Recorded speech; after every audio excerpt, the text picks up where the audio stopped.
Good evening and welcome to this month's version of the Business Mastermind group.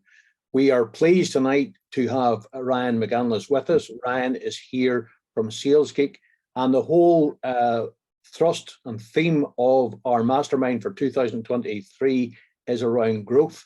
So I'm really pleased tonight to have Ryan, and he's going to be coming to us tonight talking a little bit about sales.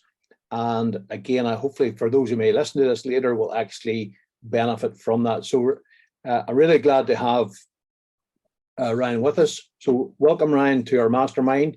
We are recording tonight, and again, that's so that we can share that in some of our closed groups, and people can listen at a later stage, and that we can come back and relook the tips and stuff. So Ryan, if you've got your slides, then it's over to you, so you can carry on. Thank you. Thanks for having me.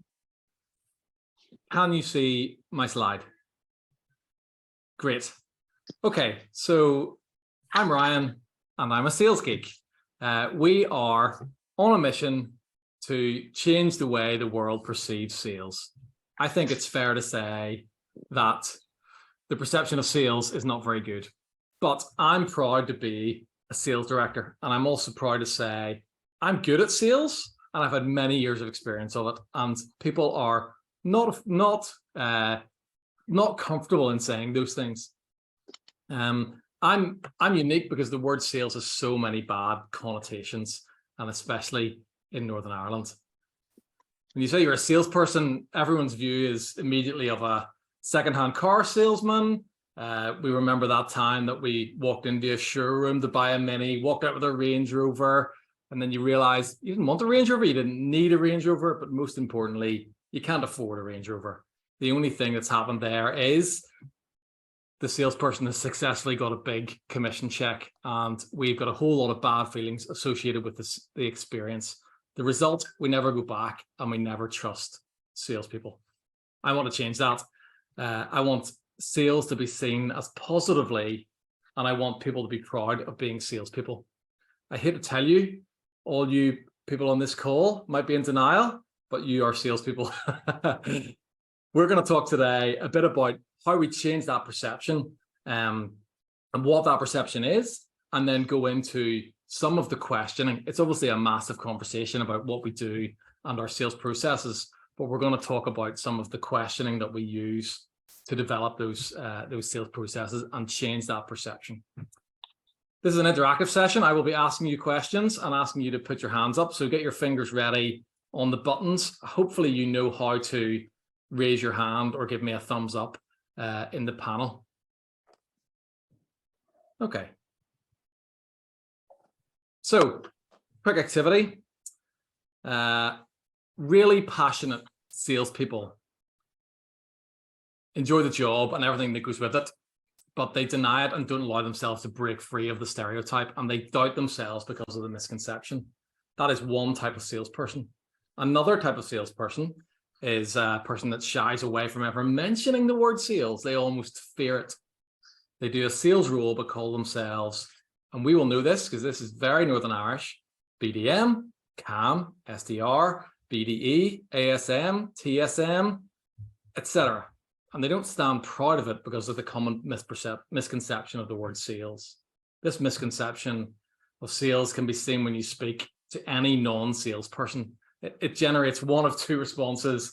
They either dislike because of the distrust, or they have an out-and-out fear of sales. So distrust or out-and-out fear. Most of my clients and general business people like yourselves, when discussing their business or their trading history, they will definitely have been the main salesperson for the business. They manage a pipeline, bring in the orders, but when you come and you're definitely a salesperson, they run a mile. Again, for two reasons. They've both been driven by the perception of sales. Either they are great salespeople but don't know it, or they have a fear of sales. Do you agree? Fingers ready on the button. So which one do you think you are? Are you the person who doesn't know they're a great salesperson, or you have a fear of sales? So number one, vote now for great salesperson. Nobody's voted. Or number two, you have a fear of salespeople. Do you know how to click the buttons? Nope. Come on. You do. I think one of the things, I can't see it because I'm sharing my screen. I think one of the things, Ryan, whenever it's like that question, are you a great salesperson? Maybe not, but I'm not afraid of salespeople, if you know what I mean. So it's. Yeah, Donald's got it. I saw a thumbs up from Donald. Or shout out. You're welcome to shout out and interrupt me. You saw 2 thumbs up from me. 2 thumbs up. Excellent. So 2 for me because I didn't know if you got the first one. So what do you think? Are you guys kind of hiding your light under a bushel? Are you great salespeople but don't know it, or do you have a fear of sales? Donald, what do you think? That sums me up. I mean, me and Andrew knows us anyway, but that sums me up. You know, I try to think I'm doing something about sales. I'm in BNI, but on the whole, I'm very passive when it comes to sales. Yeah. Okay. Anybody else? Billy? Well, if I wasn't selling, we wouldn't have a business. So my main aim is selling. I am the salesperson within the business, or one of the salespeople. Okay. So Yeah. So you recognize you're a salesperson, Yeah. and you're proud of it. Good. That's great. Shane, Yeah. Shane, difficult one for kind of your profession. Do you see yourself as a salesperson or not really? I think we're all salespeople, good or bad. I think is the thing that's up for discussion. But yeah, I think you have to be. But I think I've made lots of mistakes in the past that I think I've learned bits through that, like leaving money on the table. Hopefully, I'm doing that less. I hope. But could definitely use a bit of help with just getting a bit better at the sales. Reading, I'm okay at reading the room and stuff, but you can always improve, you know. Okay, thanks for that. Ronald, I've left you out, but I'll come back to you. I'll pick on you in the next session. Is that okay? Okay, that's no problem. No problem. Okay, another quick exercise. You're stranded on a desert island with 20 strangers. The group is holding a vote to decide who will be the leader. Everyone agrees the leader should be trustworthy, but unfortunately, profession is all you have to go on. Who do you vote for? Pens at the ready. This is a writing down exercise, please. Do you vote for the doctor, the accountant, Donald, the professional musician, the nurse, or the sales rep? Why don't we do this like a Northern Irish election, 1 to 5?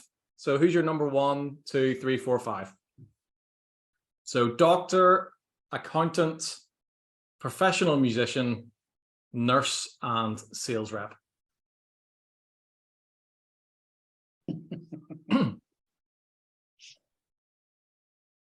Ronald, how about giving us your list? I suppose the only one I can really put there as number 1, in terms of leader, I think would be the doctor, because if you take the doctor as an example, doctors would usually lead a team. Yeah. You know, whereas the nurse would work under the doctor, and Sure. you know, more as a member of the team. Okay. Musician, sorry, I'm struggling to say that word. I would see that as being a very individual type person. So I don't think I would count them as being a leader. And I'm trying to think now, the accountant or the sales rep. I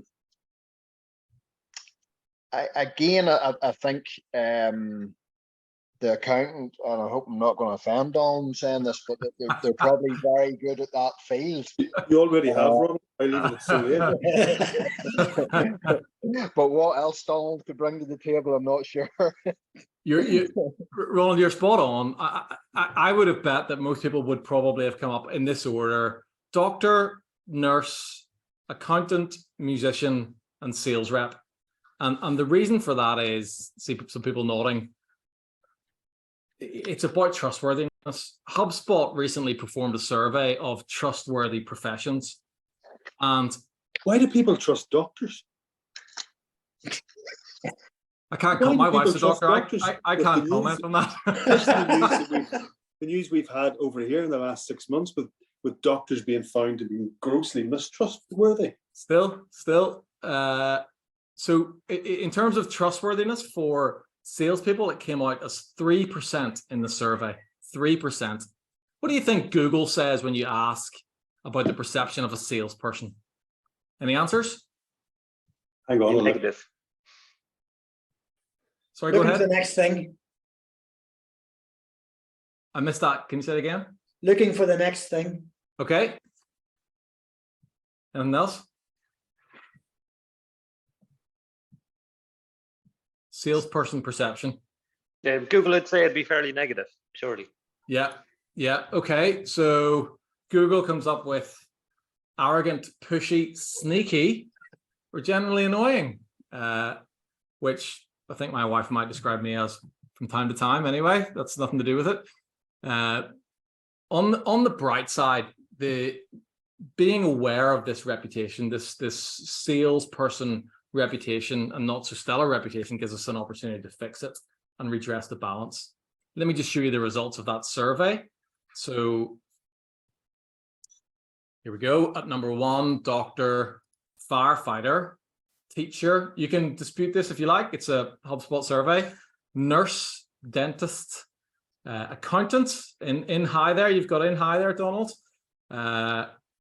Musician, would you believe it, is quite high. Software developer, journalist, barista. I'm not sure how the barista made it on. Customer service, professional athlete, investment banker, still above salesperson. Investment banker before architects. Oh, sorry, I don't think architects is on the list. So Yeah, we probably weren't even, we didn't make the list. didn't make the list. Salesperson, stockbroker, politician, you won't be surprised with, and car salesman, and finally a lobbyist. So a car salesman doesn't even qualify as a salesperson. No, they got separated from the list. They're particularly arrogant, pushy, sneaky, and generally annoying. So I think we know that. I know that Andrew loves a quote. So here's one from Jim Rohn. If you want things to change, you have to change. If you want things to be better, you have to be better. If the salesperson of the past was a talker, and that is the perception, you know, they've got the gift of the gab, we said about salespeople. It's all the art of sales. If that's the person of the past, the modern salesperson needs to be completely different. They show skills as a listener, somebody who is sensitive to customers' needs and preferences. Good modern salespeople spend a great deal of time researching their market and learning about their clients, learning about their clients' professional role, including their clients' issues, as well as their personal interests even. Those are the signs of a good salesperson now. We need to break free from this stigma of the perception of sales being bad. Is there a thing, Ryan, just sometimes when I've heard people talk about salespeople in America, they're nearly treated like a demigod, as opposed to whenever you look at the UK, you know. Yeah, maybe. I think certainly in the States, sales and the commercial nature of transactions is much more acceptable, I've noticed. Whereas in the UK, and even more so in Ireland, we need to have a relationship first. And that's very, very important. And you can't create a relationship without trust. And in the States, it seems that is less required before you actually conduct a transaction.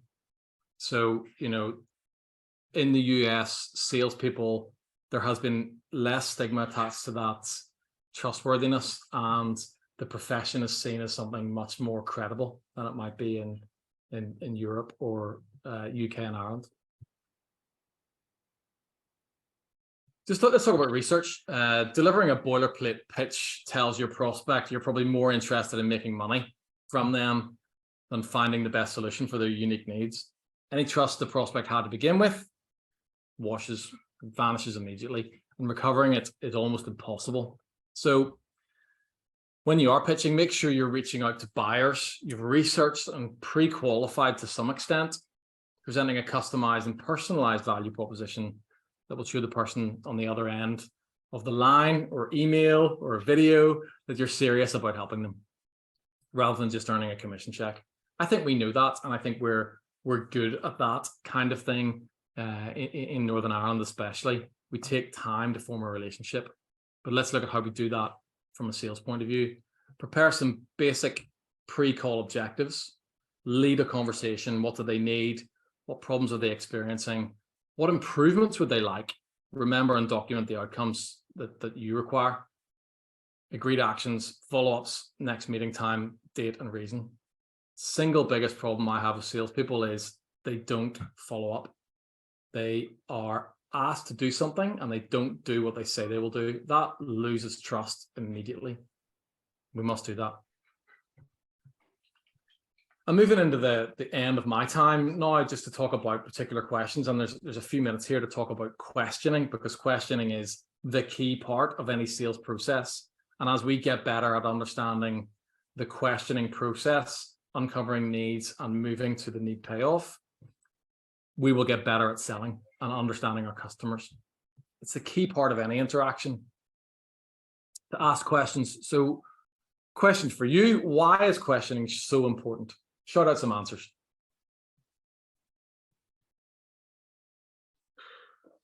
Because people have to answer, you have to know what they want or they need. Yeah, great one. It defines the needs. Mm-hmm. Yeah. Shows you're interested. Shows interest, absolutely. Great one. Matching the product or service you offer to their need. Yeah, you can't do that without questions. It shows they're actually listening. Yeah, that's a really good point. Yeah, they've nodded off. Ask them a question and they can't escape. It also gives you a good feel about the potential customer. Are they going to be? Do they know what they want? Are they going to struggle deciding what they want the whole way through the process? All those sorts of things. It gives you a feel for their personality. Yeah, absolutely. Okay, some of the ones that I had was understand the decision-making process. We said that to help identify a strong need, to understand values. We said this as well in slightly different terms, to begin building empathy and trust. Really, really important when it comes to the perception of a salesperson. Empathy and trust. We're putting ourselves in their shoes. Spot on. Shane, best matched product and services. To continue to build that rapport. These are all very, very important things. So there are different types of questioning. One of the ones that I want to talk about today and kind of focus on is not just open questions, but one we talk about in Sales Geek, which is a wide open question. How do we open that conversation with a wide open question and discover the situations, the problems, the implications, and the needs of our customers? With wide open questions, we start with a phrase that encourages the prospect to respond with several sentences or more of information. They encourage longer and better responses than old-fashioned kind of just open questions, and make it difficult to answer with just one or a few words. Examples for wide open questions in the sales questioning techniques are, please tell me about, could you explain the, okay, please can you describe the, please give me your thoughts on. Those are some of the wide open questions, and they really start to give some of our prospects a chance to talk about themselves, a chance to give us the full picture. One of the traits of salespeople is we jump in when we hear a trigger word or a quick problem, we try and solve that problem. We're leaving so many things on the table that we don't understand the full situation, and we only get one chance to do that at the very, very beginning. Otherwise, we're making assumptions about our clients. and assumptions about their requirements. So we start with that wide open question. I think it's a really, really useful technique. Wide open questions generate a response that's giving you information that you want to explore further. Now we go into open questions. We're probably familiar with open questions. That's the who, what, where, when, why, and how to gain more information. You can laugh at this picture if you want, or think, work out what it is, but you can see it's who, what, where, when, why, and how. I've heard it described in many different ways, but we'll leave that for the recording. Open questions slightly narrow the boundaries within which responses from the prospect will sit, allowing you to kind of focus. We see that sales funnel. We can focus on a particular part of the response they've given you. You can see how sales questioning techniques of the funnel start to narrow and target parts of the responses to the previous tier of questions. It's a great technique. The customers see you've listened and you care. You're building a rapport. You're understanding their business. Specific open questions, they're formed by starting with who, what, where, when, how, and adding a phrase to make the open questions focus on the specific information in the topic you're questioning. I'll give you an example. What color? Which type? How many? The topic of the question is added to clearly define what's being asked. So, for example, what colors would you like on the interior upholstery? These are open questions that give specific answers. Salespeople are generally good at the probing questions, but if we haven't done the wide open questions and the open questions, we're missing part of the opportunity in the sales funnel. We need to move into the probing questions and then go into closed questions. The closed questions define the end of the funnel for us. We need to use closed questions, but at the right time to get yes or no answers. And that helps us move into a checking stage, which might be a negotiation stage and a qualification stage about assumptions that you might have made. And then to come back to the customer to say, these are the things that I've understood. Are these correct? Yes or no? Let me summarize. Number one, L, we look interested with the wide open questions.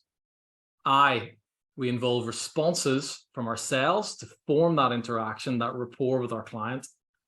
We dig deeper. We stay focused on our target. We stay focused on their requirements. We go back with the closed questions, which I'm going to come on to a bit more in a second, test our understanding. We evaluate the message that we've created between each other. Oh, so you need exactly this type of balustrade. I didn't realize that was the specific thing that you required. And from the wide open questions, actually, it's a unique prospect that you maybe didn't have before. Don't know if I used balustrade in the right term there, but I threw it in just to see what would happen. You're the only one who understands me. and then we neutralize the feelings and the objections. We always get objections at the end of a sales process. If they're not there, we just haven't pulled them out, and we need to pull them out to make sure objections aren't just hidden, kept, and then we're ghosted or we don't win that deal. There's a lot more in this, I realize that, but we're just having a short session here, and I dig into it further as part of my role. Okay, we're getting there. We're nearly at the end. Closed questions. Closed questions, we must avoid them at all costs at the wrong time of the sales process. They do not establish needs by asking closed questions. For example, Andrew, do you like cake? Sometimes. I was hoping for a yes or a no. This is Andrew you're talking about. Ronald, can you do the splits? You Is say that wrong? Donald or Ronald? I said Ronald. It wasn't so long ago I could do the splits, but I can't now. So it's a no. Donald, will you buy me a pint? Yes. So what we're seeing is there's nowhere to go with these open or closed questions, or these closed questions. There's nowhere to go with you're asking a question. It's a yes or a no. Okay, we could probably pick up on the conversation around the splits or the pint whatever. You guys have kind of opened up the door to me there, but generally there's nowhere to go. We need to use those closed questions at the right time in the sales process. Let me give you an example. We have all been guilty of watching a detective TV drama at some point in our lives, whether it was The Bill back in the day or more recently Line of Duty. If we look at questioning like a detective, how does that look? What do detectives do? This is an activity, a response from you. So what do detectives do? Better clues. They probe and analyze. The probe, I think, would be the word I'd use. Yeah. Okay. and Any others? Gather clues. Yeah. Okay. So initially they investigate. Why do they investigate? We said it already. all the facts. Yeah. Okay. So they investigate to find clues. What do they do when they have a suspect? The question. Yeah. Excellent. We're getting somewhere. What do they want from the suspect? Yes or no answers. Are you guilty? Yes. So they want a confession. Brilliant. Now, okay, you might think I've gone a bit mental towards the end of my time here, but stick with me. When detectives are investigating a murder, for example, and they have a suspect in custody, what type of questions do they ask at the interrogation room? Closed, there will be closed questions. Was it you? Okay, well, I've revealed the answer too early there, so so they start with open questions. Andrew Dobbin, where were you on such a date? Who were you with? What were you doing? Etc. Open questions. We're opening the conversation with open questions to find the full picture. Once they've established a motive, what kind of questions do they ask? This is an easy one. Closed. So, Andrew Dobbin, you were in Belfast at the time of the attack. Is that correct? They used closed questions to confirm what they think they know. No assumptions made. Was that a good impression of Line of Duty? No, it's terrible. So this is nearly exactly. Don't worry what your profession was before and what you know of me. Definitely not. This is near enough exactly the same what we should be doing. So excuse the long-winded metaphor. So instead of investigating and looking for clues, we use a process of salespeople called AIDA. Has anybody heard of AIDA before? Yeah. Yeah, one or two. So what does AIDA stand for? So attention. So we grab their attention. We try and understand what their interest is. So we grab the attention of somebody looking for something. We gain their interest by asking questions and uncovering what their requirements are. They show a desire to do something. They show a desire to buy something. And then we want them to take action. So we're leading our clients on this journey. They are not going to jump to the action point without the attention, interest, and desire beforehand. Now they might, but you probably got to ask yourself, what have I left on the table? What else have I missed here? So open questions to understand the attention and the interest of our clients. Who, what, where, when, why, and how. Remember the W's or the whatever they might look like and the rugby posts. That's the who, what, where, when, why, and how. And we understand the interest. We're gaining the need. We understand our clients' needs. And that just starts to flow into the closed questions. Make sure we're qualifying. Have I got this right? Yes or no. And we do that because we don't want to have any assumptions. Assumptions are the mother of all cock-ups in business, and they make us get it wrong. So we use our closed questions just so we don't believe everything we think. So that's the end of my time. But before I finish, not any questions? What questions do you have for me? I'll leave it as an open question for you. Just before we come maybe to any questions people might have, Ryan, I want to switch off the recording at this point, then people can ask questions maybe on a personal basis or whatever as well, if that's all right with you. But I want to thank you for coming this morning, or this evening, sorry. How do people get in touch with you? What's the best way to find you? Yeah, sure. I've got, there's two more things that I was just going to show Okay. after the question, but I'll just talk about that now. So from a Sales Geek point of view, we are providing, we've got 600 years, it's actually nearly 800 years now of sales experience in sales directors. And what we're doing is we're providing fractional leadership, so part-time sales directors, helping companies to be able to bring in somebody that maybe they wouldn't be able to attract the experience of, or wouldn't be able to scale to the cost of on a part-time business, a part-time basis.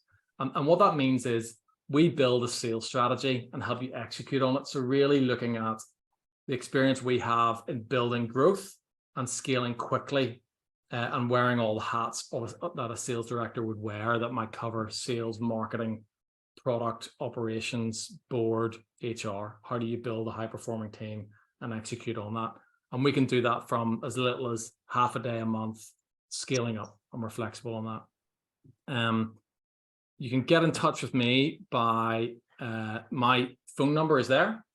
And I think if you look at the invite that Andrew sent out, my email address is there, but I can pop my details across, and Andrew, I'm sure you can share those afterwards, but feel free to get in touch with that.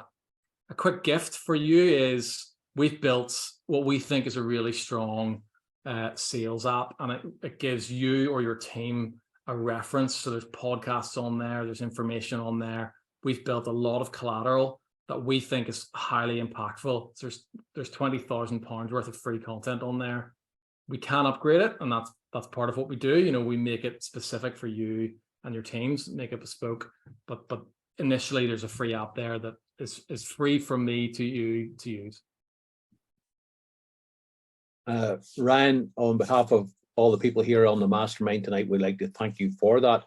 We really appreciate it. There's been some good content, and we will get to some questions hopefully from that as well. So again, we'll download the app, which is fantastic, and that'll be one of my new tech again for this week. That'll be something new again after some of our things. So thank you for that, and thank you to those even listening. And again, Ryan's here. He's not getting any money for being here tonight. He's doing this of his own free will, so we really appreciate it. So thank you.